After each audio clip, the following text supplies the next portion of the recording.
always, I think I was sharing this yesterday. Isn't he an amazing communicator?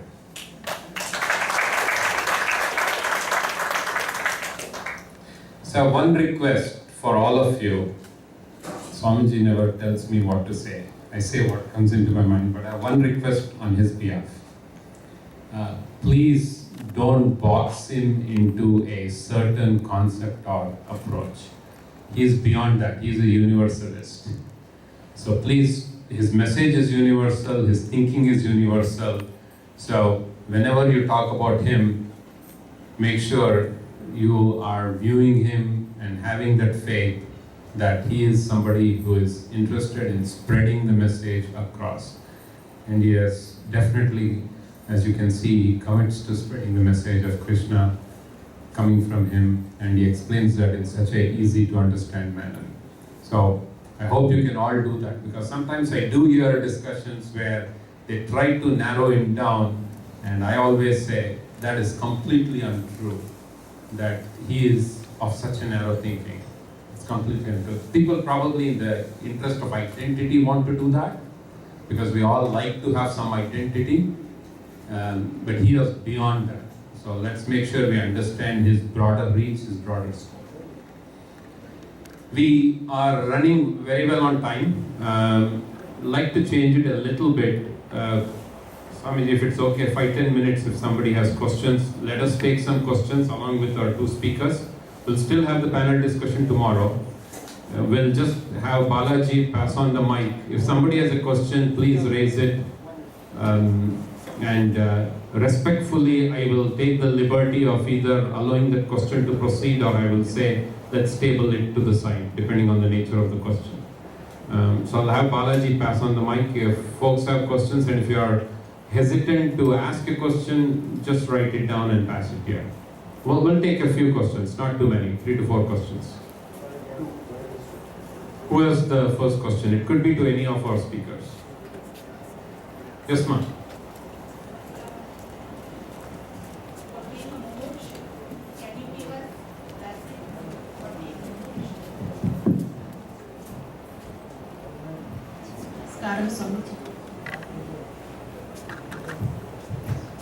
We are all mokshu here, so to get blessings from you for Purushartha to reach the end goal you just spoke about.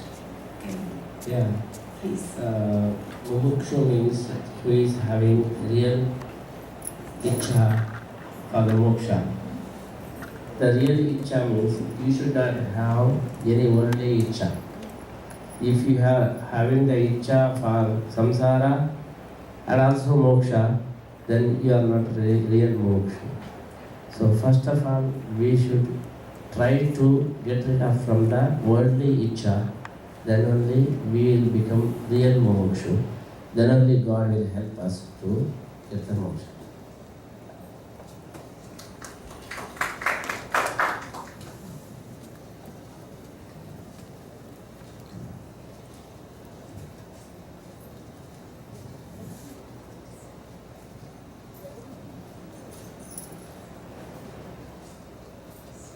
What's the second question? Yes. Namaskara, Swamiji. If possible, can you please explain about the worship of the idol? Actually, we don't believe in just worshipping the idol, whether it is stone or wood. That is not our spiritualism.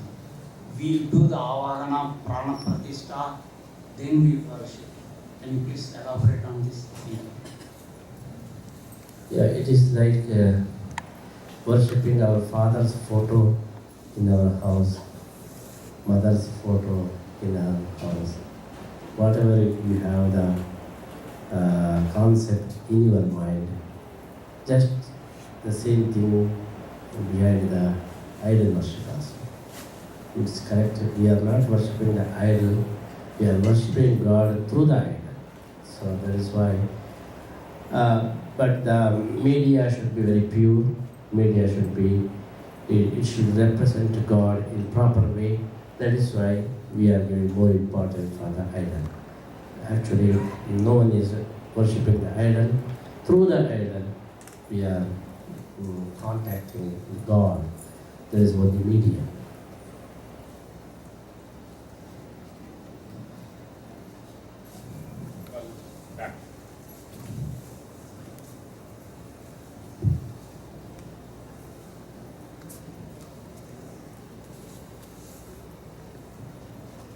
This is a question to Father. Can you please explain what rising from the dead means, as in case of Jesus being crucified and then rising?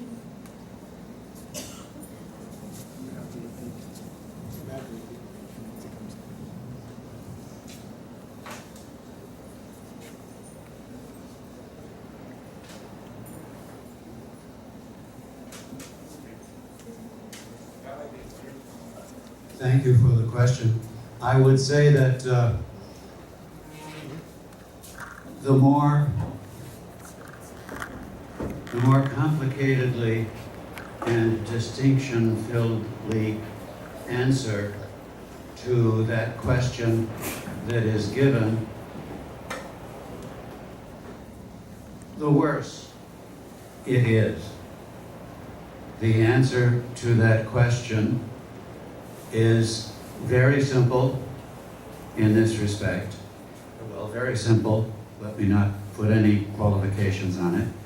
That it is believed by Christians that Jesus was dead from being crucified and that God brought him back to life.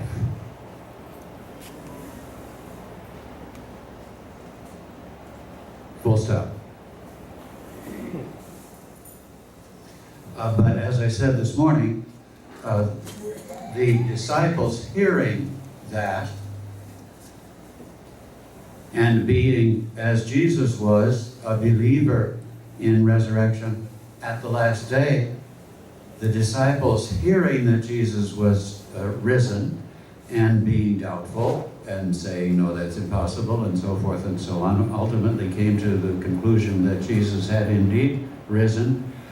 And once being convinced of that, spontaneously and immediately the conclusion was that resurrection is true, is real. We shall be raised if we continue to believe in God and serve God.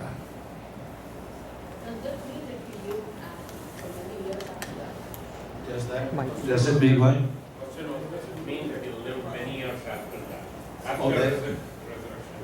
Not according to the Christian scriptures. He went about for 40 days, which, as you know, well, or is a kind of classic number in the Bible for saying different things. But at any rate, only recently this year was the feast of the ascension of Jesus, the rising up, not in the sense of resurrection, but the rising up in the sense of going from earth to heaven of Jesus, is celebrated as the ascension to God. In other words, Jesus leaving this earth to go to, as it is said, the right hand of the Father, to go to the right hand of God, until Jesus comes again to inaugurate the end of the world.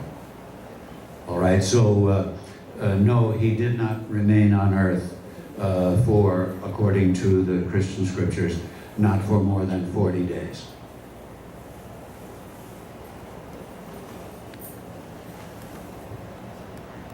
Father, this is another question for you. As per here, as per Sanatana Dharma here, and the Jewish belief, we see God or presence of God in everything. Let it be a leaf, a flower, or a worm, or a human being. Having said that, what's the belief in your Christianity?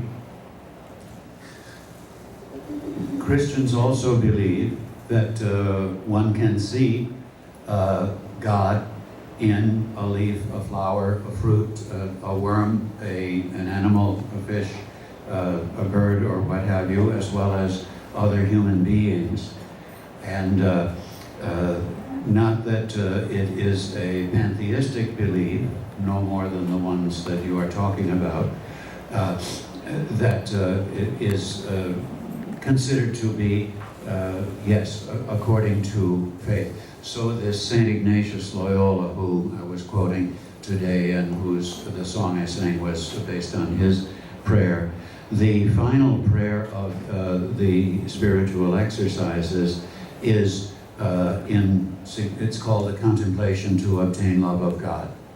And it is begins with considering God, how God is present in the creation, and in the plant life, and in the animal life, all of which is reflected in us, and in human life, and to pray a prayer of gratitude to God that He, in His love, shares Himself with us in all of these ways. Is that what you were getting at? Yeah, to some extent, yes. But another question which will be left in my mind unanswered. One of the commandments say, "Thou shalt not kill." Yes. I would like to know the more meaning on that, whether it is kind of restricted only that we are not supposed to kill the other human being, or it includes animals too. As Christians take it, it is not directed towards forbidding the killing of animals. It is directed towards the killing of other humans. And I thought that your question would be going in the direction of what about when humans kill other humans? Some scholars have said that the more exact meaning of "thou shalt not kill" is "thou shalt not murder." And that has some usefulness to it, but also perhaps some dodging of the question also. But as different from the Indian religion's conception of ahimsa, it has not been interpreted, generally speaking, as is clear from all the slaughterhouses that we hide, but they are all around us. It is not interpreted as forbidding the killing of animals. And it would be very worthwhile topic to have an entire series of JnaanaSamgamas on whether it should be about not killing animals, but it isn't applied to the non-killing of animals. Thank you, Father. And my next question is to Rabbi. As per the Jewish belief, God created this universe for, He gifted us to enjoy it. How do you account the suffering? For example, I am born as a human being. Right from the day one, I am suffering from one kind of disease or the other. Whereas, in the same house, my brother or sister who is born before me or after me, very healthy, not even single sneeze of allergy, how shall we account for this, Rabbi? So your question is exactly the way that Talmud phrases it about why you have to have reincarnation, you have to believe in some sort of liberation. And there's got to be a bigger metaphysical scheme of what we're doing here and what we're trying to do than just who's got the bigger bank account or who's healthier. And so the whole phrase, and that's exactly one of the proofs, is to look at it in those terms. The whole thing is that everybody has to be part of this world, and this world is unequal differentiation, and then you play out what you have. Right. Moving forward, the person who is suffering, he will not buy the idea of the Jewish belief that God has gifted this entire thing for us to enjoy, because I'm suffering. Whereas the other person who is enjoying this creation, yeah, he believes and he buys your thought. So, Okay, so therefore the Jewish tradition emphasizes different sorts of texts. For example, there's a biblical book called Job, where Job was prosperous, he lost his health, he lost his family, he lost his wealth. He's sitting there in a garbage heap having nothing. And the whole book is that every answer you give will never get to the truth of it. And in the end, God just reveals, who did you create the world? Is it really for you to have all these answers? And it's really beyond you. And the Jewish tradition has a lot of that sort of like, these questions are beyond you. You can give comforting answers, you can give metaphysical answers, but it's already built in that it's not promising you anything. that's right, it's not promising us anything. It's not promising you anything. Yeah. So how to give kind of peace to the person who is suffering? At least the mental peace, though not the physical, or the other way also. If it is mental problem, physical peace. Yeah. So the Jewish answer is always help them first. Give them charity, heal them, whatever you're going to do is the first step you're going to do. Then you're going to do whatever their philosophy, whatever the system is, you're going to work within that. The Jewish approach already says when you see somebody suffering, you'll say, may you be comforted with all the other of Israel, and may you be comforted with the Shekhinah, with the divine, as if the God, the world, everybody else is suffering, and may you be taking part in something bigger. Rather than personalizing, you've got a very suffering that we're now going to talk about in the individual, realize that this is the human condition, and that you find comfort in something bigger. Yes, but still on the scale of 1 to 10, I would say on 1 the lowest suffering and the 10 highest suffering. By giving comfort, yes, the person will definitely bring down the suffering, but he'll be still under suffering, right? So how the Jewish beliefs account for that? So then there's a separate, in the end, Judaism will never take away the idea of suffering. They'll have debates about suffering through love, suffering through fear, suffering as a purification process, and whatever will work for you, but it doesn't say life doesn't have suffering. Thank you. Thank you. I guess asked another way, Rabbi Brill, and maybe this goes to your father as well. What is the motivation for an individual to do good? If I were to kind of summarize this question and ask it in a different way. What is the motivation for an individual to do good when the world is a world of inequality, there is no equanimity in things? What prompts one person from doing good versus the other person from doing bad? So like I said, it's going to be, for some people it's you have to learn to grow with it. For other people it's realizing that it's your own spiritual path that you've got to get through this, to grow from it,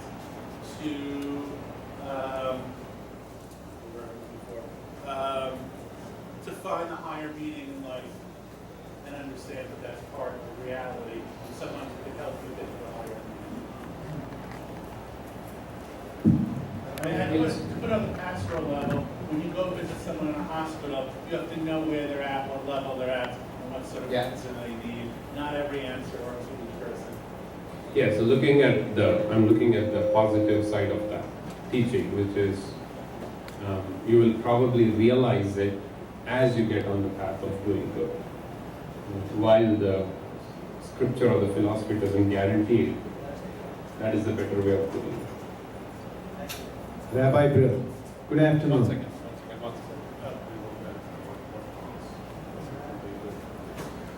What prompts a person to do good, I think, is one thing that Rabbi Brill emphasized more than once, and absolutely truly, I think.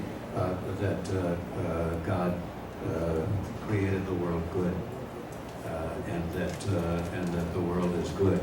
Now, this does not mean the naive, or even it would be a stupid position that all the world is good, or that the good is always going to win, etc., etc. We know that it does not always win, but by the same token, it is the most productive and salvific, in a just immediate sense.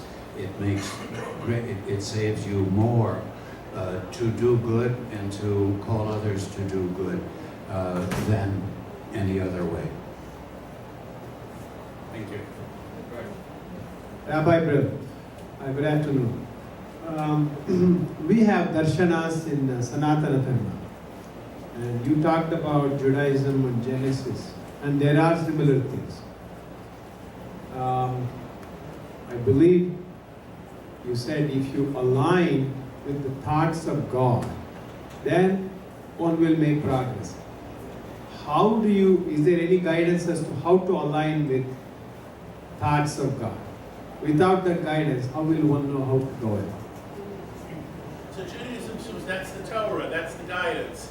You study Torah, you sit at the feet of sages, you learn the books, you send your students to study, you talk about it when you get up, you talk about it when you go to sleep, you talk Torah, you study Torah, there's some equivalent of Dharma, you talk about it, it becomes part of your life, you model your life on it, and that's how you know what to do. Judaism does not assume you're on a desert island. It assumes you're part of a community where there are teachers, there are books, and you can go and be part of it. Namaste. This is a question for all the three of you. As I know, all the three of you from a different school of thoughts, while there are a lot of commonalities. The question I have is for the father, for the rabbi as well as Swamiji, that why do good people face more problems? Because I know of my friends who are having a good time in Vegas, and I also know who are pious people who are struggling day after day. So I want to hear from each of you as to why does this happen? Thank you. As far as Christian thinking is concerned, I would say two things. I would agree with Rabbi Brill in putting significant weight, great weight on the book of Job, that there is no answer for why good people are suffering. And a second one that is, I think, helpful, but not an answer, is that Jesus did not did not answer the question of evil with a solution. He solved it by dying.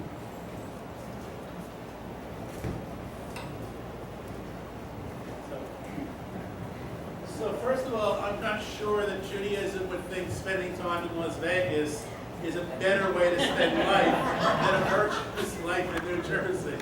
That's the first one. I don't think we would buy into that. Judaism will stress more the virtue of family, of children, of helping people, of building community, and that's seen as the good life. It's really not seen as the pleasurable life. His pleasure is part of normal adolescence and marriage and relaxation, but it's not really this person's living it up versus this person is leading a virtuous life. It's just not phrasing it like that. That a good life is seen as one of a full, productive life, and then giving on to the next generation and to the community, and that's seen as the good life for Judaism. So that's really not a very different way of framing it. According to Gita, it is illusion that good people are suffering and bad people are enjoying. Because good people never suffer and bad people never they enjoy. Na sato vidyate bhavaha, na bhavo vidyate sato. But only the thing is, all good things and bad things, they come in series. So the action may have 5 minutes, and the fruit will have thousands of years. For example, someone is coming and taking pistol or AK rifle. In 5 minutes, he can kill 200 to 300 people. For that, he should suffer thousands of years. So in the end of 1,000 years, he may be very good, or you can see this person is very good, why he is suffering. But you can't see his previous action. That is why you feel bad people are suffering and good people are suffering and bad people are enjoying. Because the series of the action and series of the phala is quite different. For example, I can give one more example.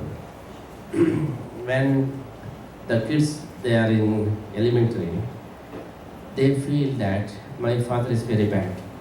Because he always is pressurizing, read, study.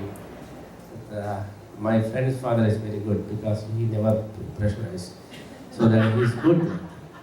After 20 years, the same guy who was telling that my father was very bad, he now says my father is very good because he pressurized. That is why I studied very well and I got the place. The same other guy, he says my father who was telling that my father is very good, now he says my father is very bad because he didn't study, he didn't have any position, nothing. So he blames his father.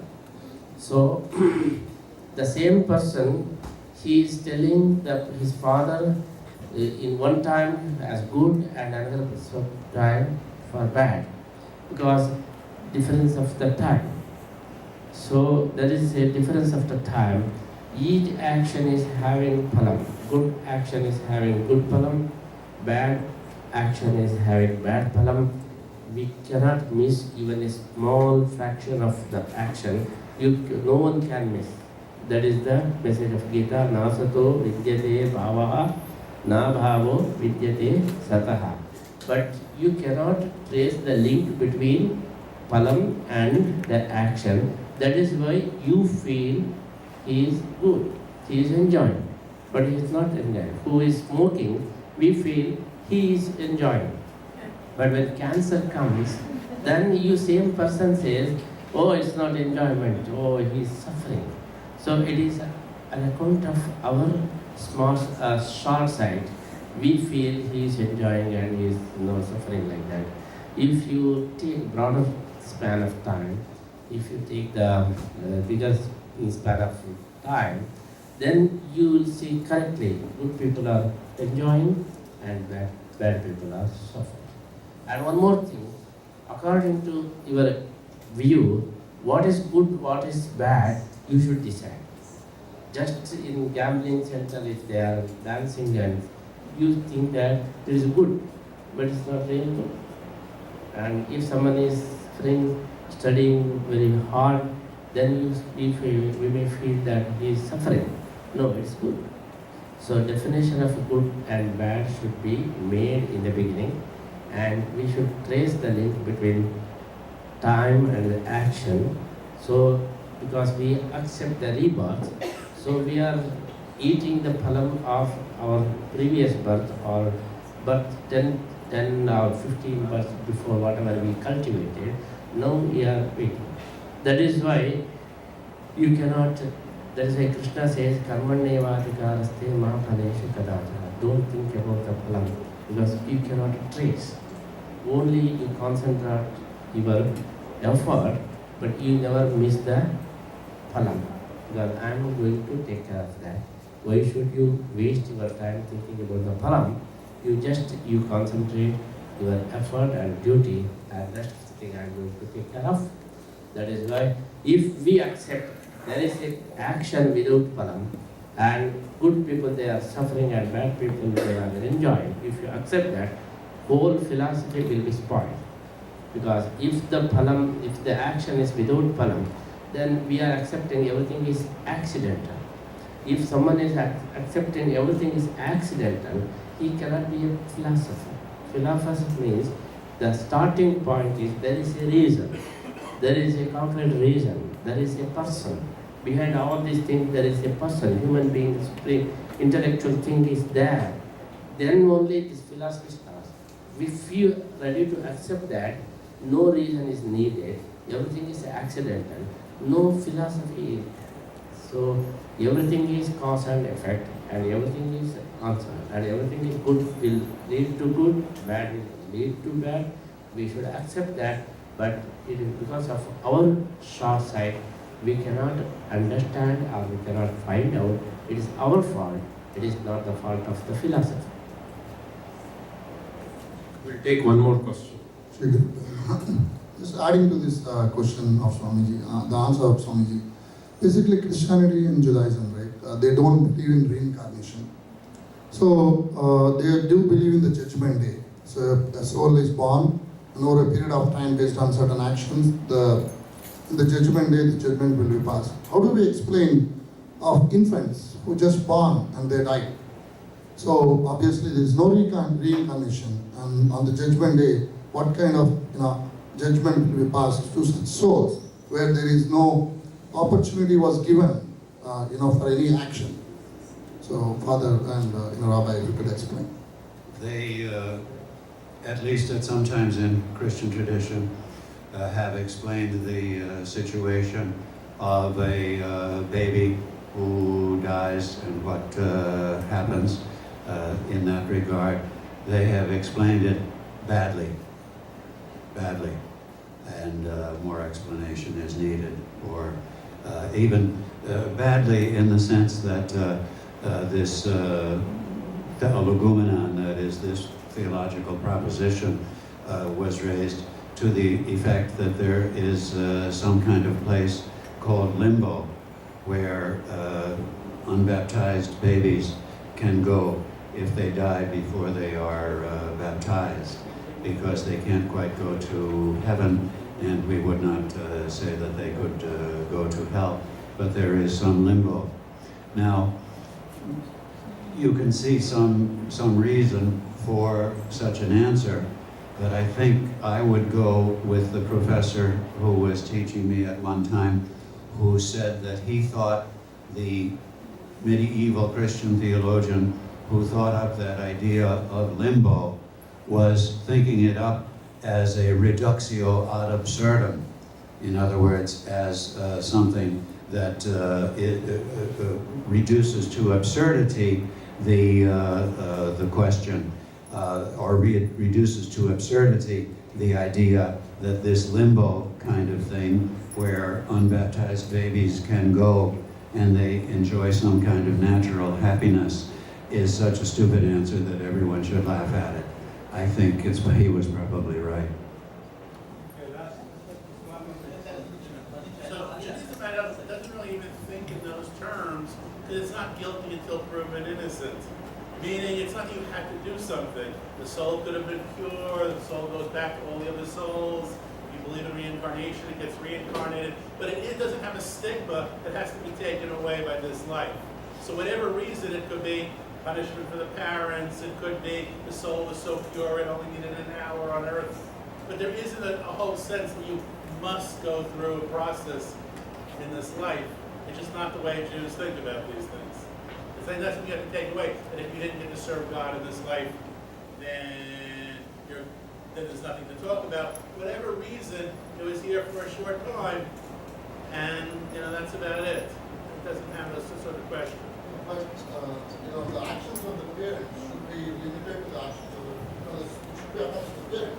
How does that pass to the child's soul? I didn't say it attaches to the child's soul. The point is, for whatever reason, it occurred, but they don't spend much time worrying about it. There's no limbo, there's no category. You say it went back to the place of souls, and that's about the end of it. Just a brief addition to what I said. Rabbi Brill will remember, in fact, we were talking about him this morning, of Avery Dulles, Father Avery Dulles, who became near the end of his life. The Pope named him Cardinal Avery Dulles, which is an honorific kind of occasion. But at any rate, I saw him at one theological conference, in which we were, the theologians were on chairs just as we are and so forth. And someone asked him about, well, what is the status presently, Father Dulles, on the doctrine of original sin, which is the Christian doctrine by reason of which, as Rabbi Brill mentioned, that there would be a problem. There would even be a problem with a baby coming into the world and something that has to be removed from the baby's soul, even without the baby's consciousness or doing any evil.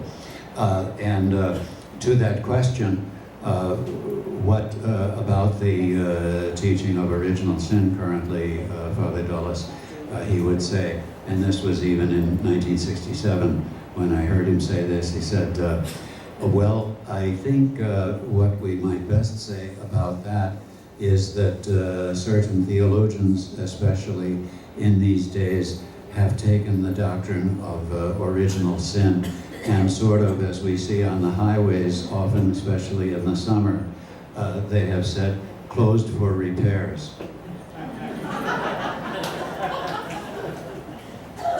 Last question, please.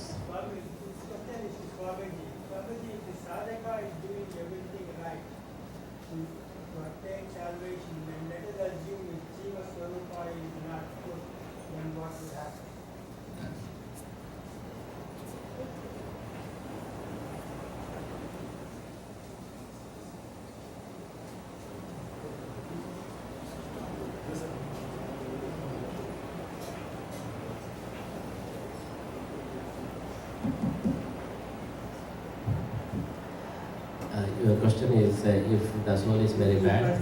No, the person is doing all the sadhanas in the right direction. And if Jiva Swarupa is not good, so say, what could happen to him? So good in the sense it is relative. Good and bad, it's relative. So if it is good means from where it is good, from where it is bad. So if we are speaking, taking the point of in the view of the bad soul, for that bad soul it's good one. If you referring your point, if you are good and referring it, then only it is bad. I can give the example. So we eat rice and sweets, everything. For a dog, it feels that it's bad. For dog, some other food, whatever food, it is good. In the viewpoint of a dog, we are eating sweets. Dog feels that these human beings, they are eating something which is not good. And we feel that that dog is eating something bad. Then how can we say which one is bad and which one is good? That is why the mission of the Avatara is putting the bad in the bad place and putting the good in the good place. The people who are apt to, suitable to stay in the prison, they should be in the prison. And the eligible people, good people, they should be out of prison. So bad people, they like prison. And good people, they like outside.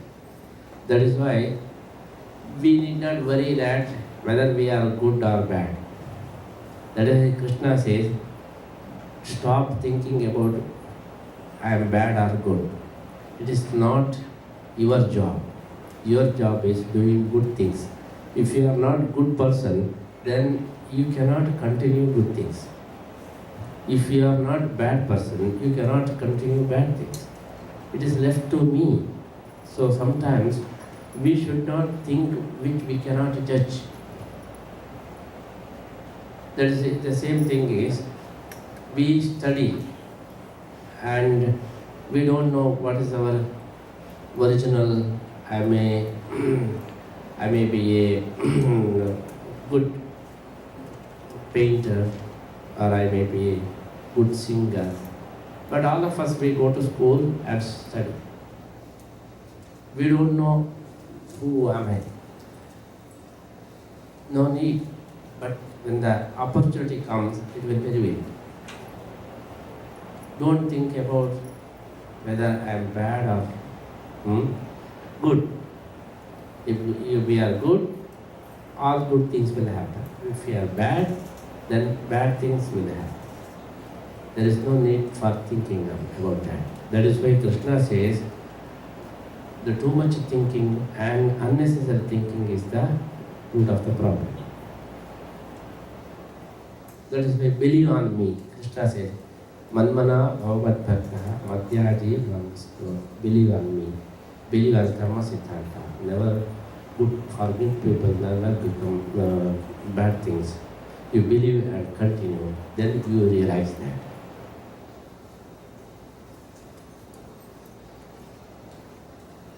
That brings us to the end of this, hopefully an enlightening day. We will assemble again tomorrow morning at 9:30. Please do come. We will, the session tomorrow, as I was indicating earlier, would be, in the morning we'll have a session by Sri Subramaniam, and after that we will go right into a much longer panel discussion. So think about your questions, prepare it, write it on a paper and bring it to us tomorrow morning.